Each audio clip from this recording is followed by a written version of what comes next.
ಎಲ್ಲರಿಗೂ ನಮಸ್ಕಾರ. Welcome back to my channel. ಇವತ್ತು ಸೊಪ್ಪಿನ ಸಾರು ಮಾಡ್ಕೊಳ್ತಾ ಇದ್ದೀನಿ.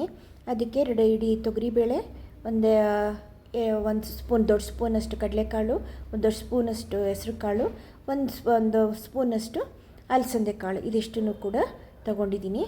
ಅದನ್ನು ಇವಾಗ ಚೆನ್ನಾಗಿ ತೊಳೆದು ಕುಕ್ಕರಲ್ಲಿ ಹಾಕ್ಬಿಟ್ಟು ನಾವು ಸೊಪ್ಪು ತೊಳ್ಕೊಳ್ಳೋ ತನಕ ಅದನ್ನು ನೆನ್ಕೊಳ್ತಾ ಇರಲಿ. ಬಿಸಿನೀರು ಹಾಕ್ಬಿಟ್ಟು ನೆನೆ ಹಾಕಿದ್ದೀನಿ.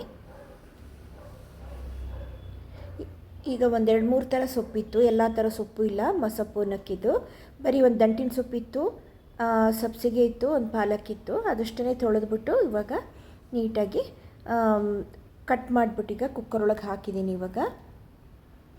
ಈಗ ಅದನ್ನು 3 ವಿಷಲ್ ಕೂಗಿಸ್ಕೊಂಬಿಡೋಣ. ನೋಡಿ, ಈಗ ಅದು 3 ವಿಷಲ್ ಕೂಗಿದ್ಮೇಲೆ ತಣ್ಣಗಾದ್ಮೇಲೆ ಕುಕ್ಕರ್ ಓಪನ್ ಮಾಡಿದ್ದೀನಿ.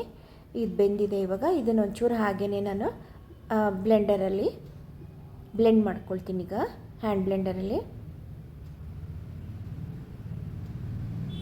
ಇದಕ್ಕೆ ನಾನು ತುಂಬ ಸಿಂಪಲ್ಲಾಗಿ ಮಾಡಿದ್ದೀನಿ. ಇದರೊಳಗೆ ಏನೂ ಇಲ್ಲ, ಖಾರ ರುಬ್ಬಾಕಿಲ್ಲ, ಏನೂ ಇಲ್ಲ.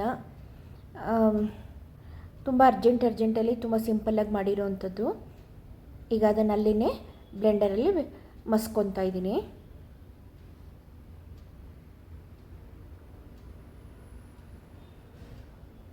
ಅಥೆಂಟಿಕ್ಕಾಗಿ ಮಾಡುವಂಥ ಮಸೊಪ್ಪಿನ ಸಾರಲ್ಲ ಇದು ಸುಮ್ಮನೆ ಅರ್ಜೆಂಟಿಗೆ ಮಾಡ್ಕೊಂಡಿರೋವಂಥದ್ದು.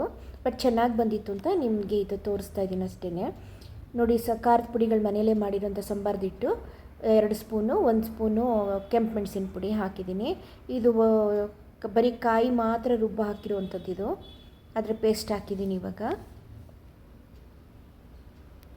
ಇವಾಗ ಚೆನ್ನಾಗಿ ಕುದಿಸ್ಕೊಂಡು ಇವಾಗ ಇದಕ್ಕೆ ಉಪ್ಪು ಹಾಕೊಂಡು ಒಗ್ಗರಣೆ ಹಾಕಿದ್ರೆ ಇದು ಸಿಂಪಲ್ಲಾಗಿ ಮಾಡ್ಕೊಂಡಿರೋಂಥ ಒಂದು ಸಾರು ರೆಡಿ.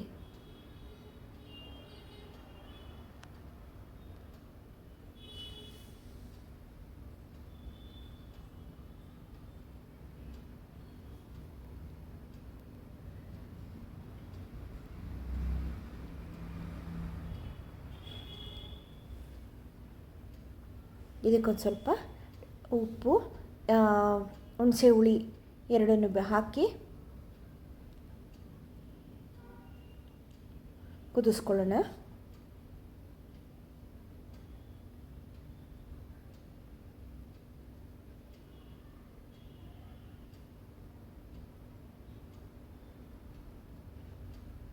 ಈಗ ಚೆನ್ನಾಗಿ ಕುದ್ದ ಮೇಲೆ ಇವಾಗ ಇದಕ್ಕೊಂದು ಹಿಂಗಿನ ಒಗ್ಗರಣೆ ಕೊಟ್ಟರೆ ಈ ಸಾಂಬಾರು ರೆಡಿ.